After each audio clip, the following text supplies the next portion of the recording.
sans quoi la stablecoin perdra son alignement et vous perdrez de l'argent. Ces remarques sont simplement une observation qu'il faut faire attention à ce qui est trop beau pour être vrai.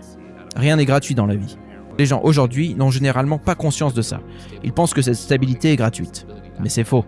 Sans le savoir, ils paient en courant un risque de fraude, de censure, de dysfonctionnement ou une combinaison de ceci. Naval Ravikant est un entrepreneur et investisseur indo-américain. Il est le cofondateur d'AngelList et a investi dans plus de 200 startups dont Uber, Twitter et Wish.com.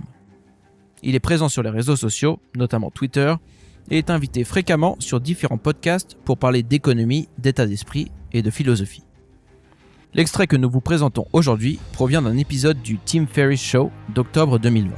Naval y présente ses opinions sur la DeFi, les stablecoins et leurs risques cachés. Si vous appréciez notre travail et désirez nous soutenir, n'oubliez pas de vous abonner et d'appuyer sur la cloche. Bienvenue sur Money Radar.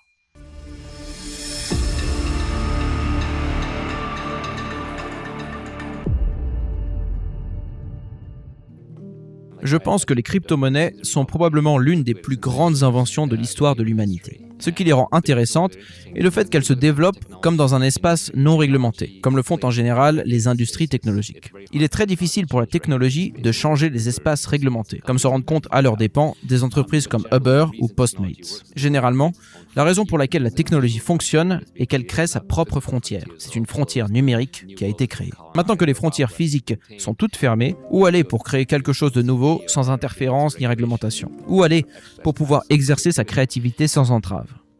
La réponse est dans le domaine technologique, principalement. L'un des domaines qui n'a pas été affecté par l'innovation technologique est Wall Street, parce qu'ils sont sous l'emprise de la réglementation. Le système est très bureaucratique, car ils sont le complexe monétaro-industriel qui gère une grande partie de l'économie américaine et qui contrôle une grande partie de Washington, D.C.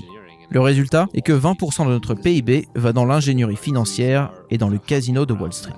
Les crypto-monnaies nous permettent de contourner cette situation. Elles résistent à la censure. Elles sont conçues pour être complètement décentralisées. Vous n'avez pas besoin du monopole de la violence de l'État pour faire respecter la valeur d'une crypto-monnaie. Et elles permettent des transactions sans confiance entre humains. C'est-à-dire qu'on n'a pas besoin d'un intermédiaire comme un roi, une autorité, un gouvernement ou une société quelconque pour faire des transactions. Ce divorce entre la création, le stockage et la protection de la richesse et l'État est très libérateur.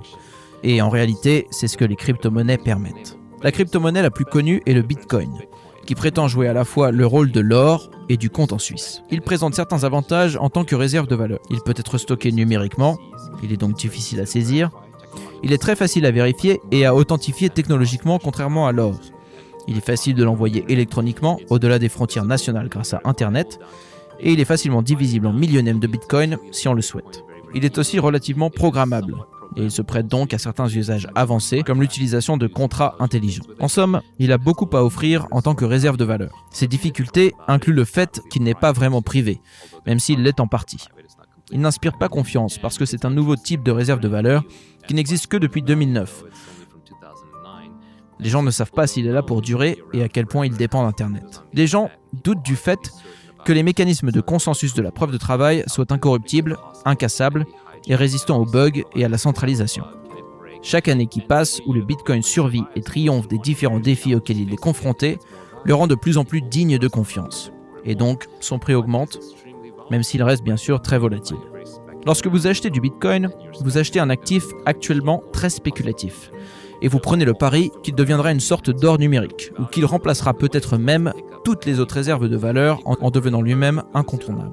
Mais il y a beaucoup d'obstacles sur ce chemin, et il pourrait faillir à n'importe quel moment et tomber à zéro. Beaucoup d'acteurs du monde de la crypto construisent un Wall Street décentralisé qu'ils appellent DeFi, qui signifie Decentralized Finance, finance décentralisée, mais qui est aussi, je pense, une façon d'exprimer une défiance envers le gouvernement, voire même de les défier. Nous assistons à la naissance d'un tout nouveau casino qui est mieux que Wall Street. Et contrairement à Wall Street, la finance décentralisée est ouverte 24 heures sur 24, 7 jours sur 7, 365 jours par an, et elle est accessible à tous dans le monde entier. C'est un système sans confiance, dans la mesure où il est basé sur des maths, des algorithmes et du code transparent, à la différence de Goldman Sachs, qui gère vos transactions et qui les front-run de manière opaque, même s'il est vrai qu'il existe des choses comparables dans la crypto. Vous pouvez programmer la DeFi pour qu'elle ait un comportement précis. Par exemple, pour faire des paris, pour couvrir des positions ou pour créer des options call. Je pense que nous construisons une meilleure version de Wall Street en utilisant des crypto-monnaies. Tous ceux qui y participent ne veulent pas nécessairement assumer la volatilité de ces crypto-monnaies. Et c'est pourquoi nous avons donc créé les stablecoins, qui suivent la valeur du dollar américain, de sorte que lorsqu'on fait du trading, on peut toujours le faire en utilisant des dénominations en dollars. C'est un problème délicat à résoudre, parce que dès qu'on essaye de suivre un actif du monde réel, comme le dollar par exemple, on doit nécessairement l'arrimer à cet actif. Les crypto-monnaies fonctionnent mieux lorsque tout est sur la blockchain.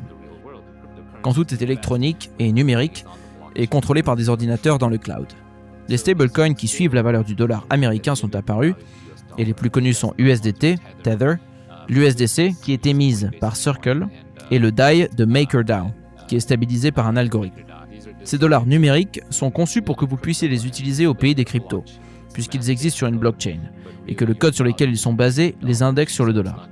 Ils valent donc $1 tout le temps, que le prix du Bitcoin soit en hausse ou en baisse. Si vous voulez être exposé au dollar dans le monde des cryptos, vous devez acheter l'une de ces stablecoins.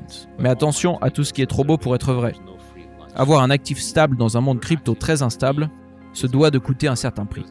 Les stablecoins ont des coûts cachés qui peuvent se répartir en 3 catégories principales. L'un de ces coûts est le risque de fraude. Tether fait l'objet de beaucoup de suspicions, parce qu'ils prétendent être adossés à une réserve de dollars, mais on doit plus ou moins les croire sur parole et leur faire confiance dans ce domaine. Pour chaque USDT émis, ils disent avoir $1 en coffre, mais que se passerait-il si ce n'était en réalité pas vraiment le cas? La nécessité de leur faire confiance en ce domaine crée un risque de fraude. Je ne dis pas qu'elle existe, je n'ai aucune preuve de cela, mais simplement qu'on est de retour au modèle du tiers de confiance qui existe déjà avec les banques de la finance traditionnelle. Le deuxième type de coût caché a à voir avec le fait de traiter avec une entreprise connue, fiable et réglementée.